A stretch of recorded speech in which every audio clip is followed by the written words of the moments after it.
And welcome back to the Steve Malzberg Show on this 9/11.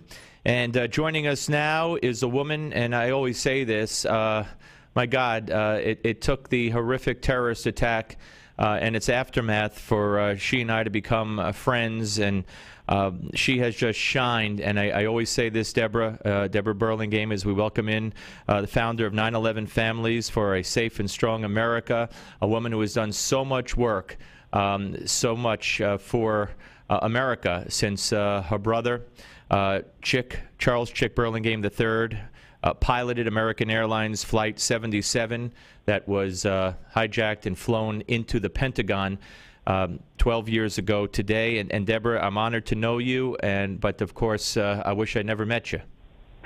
I know what you're saying, and I appreciate it very much, Steve. You've been there in the trenches with us fighting some of our fights, so you are a good friend. Well, I appreciate that. Every year we talk, and the questions are almost the same, but, that doesn't get any easier. I mean, maybe it does get a little easier. You tell me. It does, in the sense that, we've learned to live without our brother. The raw shock and horror of that day has abated for sure. But we miss him, and he was the leader of our family. He was the oldest of 4 kids, a Naval Academy graduate, a fighter pilot. He was really sort of our go-to guy on a lot of questions that we'd have, whether it was domestic, with our parents, or on 9/11, he's the guy we wanted to talk to. And so many things have happened in the last 12 years. I actually have an internal dialogue with him. Chick, can you believe they're doing this? Or, you know what I mean? So it's a new relationship with him, which is bittersweet. And you do have that conversation, and you do believe he's watching, and you must know how proud he is of you because of all you've done from day one. He is laughing. He is laughing because, I was a big liberal before 9/11. We used to have tons of arguments on politics, and he's got the last laugh here because I've really changed the way I look at the world. I really launched an effort to find out first what happened on 9/11, and that led me deeper and deeper into, the government, the way bureaucracies work, the way politics impact on national security policy. And I've come, 180 degrees away, and I so wish, I hope he knows, because he would be laughing. Where were you, Debra, when all this unfolded 12 years ago? How did you hear the news? And I had lived in New York City for all of my adult life. I moved there to go to college and stayed, and so I had just moved to Los Angeles to start a new business.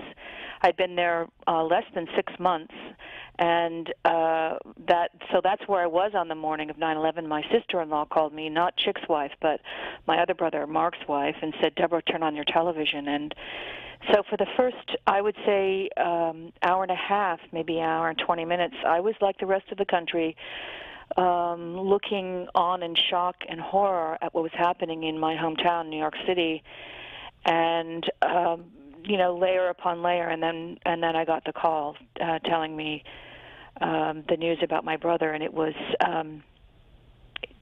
that catapulted me into a whole new level of surreal horror. It was like a living nightmare, Steve. No, absolutely. We're talking to Debra Burlingame here on the Steve Malzberg Show. Talk about, you touched on him a little bit, obviously, but to talk about, so folks will know and kids will know when they watch the video and see the aftermath of the Pentagon, or even that quick flash of light, which was the plane hitting the Pentagon. When they hear about Chic, what should they know about him? What would you want them to know about him? Well, he was a patriot. He spent 8 years as a carrier-based elite naval aviator, and then another 17 as a reservist for the Navy. He actually volunteered for the Gulf War, and he worked at the Pentagon. So the plane hitting there was, my father worked there as well. That was one of his last duty assignments before he retired from the Air Force. We lived in D.C. In the mid-'60s, so that was really hard. But Chic, he was an Eagle Scout. He was an all-American kid. And I would tell people, when you see that plume of smoke, that black smoke, it's black because that's what jet fuel looks like when it ignites. 50,000 pounds of jet fuel. It was a fully loaded plane, and I think they should remember that there were 8 children on that plane, 3 11-year-olds, and a 5-year-old, a 3-year-old.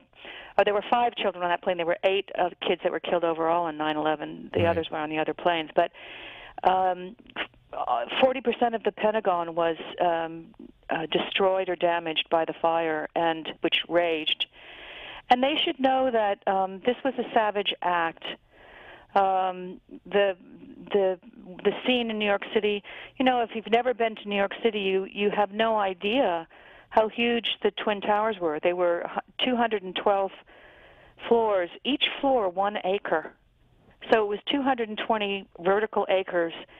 And it wasn't just the towers went down. It was 7 huge buildings, skyscrapers. And so this was a very brutal and savage act by people who are not done. They view this as a war of generations. They've been fighting it for 1,400 years, and they plan on fighting it long after we're gone. So get to know who they are, read about who they are, what their history is, and why there is a battle inside the Muslim world for who will win that battle depends, I think, mostly on the Muslim world, but we have to support the right side. And so I urge young people to read up on this and not accept glib terms like moderate Muslim, extremist Muslim. Read your history and find out for yourself, because these labels are misleading. And Deborah, I was going to ask you, and you brought it up, you went there first. I was going to ask you, you've been in the trenches, like you said. I've been fortunate enough to join you on some aspects of that, but I was going to say, where are we? I mean, you look at this world 12 years later, and you don't even have to wait till today. You could have looked at it a few years back or years before then, and how we've bent over backwards, how we've gone in the completely opposite direction from where anybody could have imagined, how we've acquiesced to pressure groups so the FBI can't do their job in fighting terrorism, how, if God forbid you want to profile people most likely to bomb you, you're called a racist or a homophobe, not a homophobe, but a xenophobe or whatever it is. I mean, could you ever have imagined 12 years after that moment that we'd be in this position? No, because I wouldn't have imagined, I wouldn't have known what to imagine, because on that morning I didn't really know who Al-Qaeda was. I remember going to the bookstore within days of this attack to buy a book about the Taliban. I didn't know who they were either. So, but I would say that, it has been a long journey for me, finding out what this is. And I would caution people, the Muslim Brotherhood has revealed who they are in Egypt. They've always presented themselves as a, quote, moderate, peace-loving Muslims, blah, blah, blah. They're not. They are the political arm of Al-Qaeda. They have infiltrated our government at the highest levels in not only the White House, the Department of Defense, Homeland Security. They're everywhere, and they are the ones that have pressured our leaders and our top bureaucrats to scrub all of the training manuals that explain, what this history is and what the threat doctrine is. So, and I just want to say, you're not helping truly peaceful secular Muslims by falling into this political correct speech that Islam is a religion of peace. Well, guess what? Islam sometimes is the religion of peace, but then when it's not, it's brutal. But you have to understand why. So don't accept this political correctness. Don't be cowed by the term Islamophobe. Islamophobe is a made-up term by the Muslim Brotherhood to get you to shut up and to intimidate you.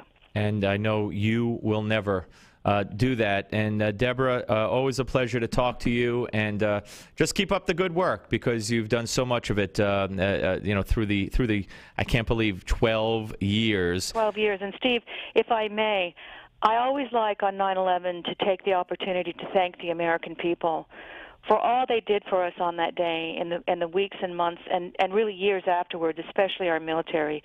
The American people are magnificent, and they really saved the families from utter despair. God bless them all. And God bless you. And like I say all the time, and I mean it from my heart, your brother is looking down, and whether he's laughing at you or getting the last laugh, he's proud of you, no matter what he's doing, because you can't help but be proud of what you've done. Debra Burlingame, 9/11 Families for a Safe and Strong America, the sister of the pilot of American Airlines Flight 77, Charles Chic Burlingame III. Thank you.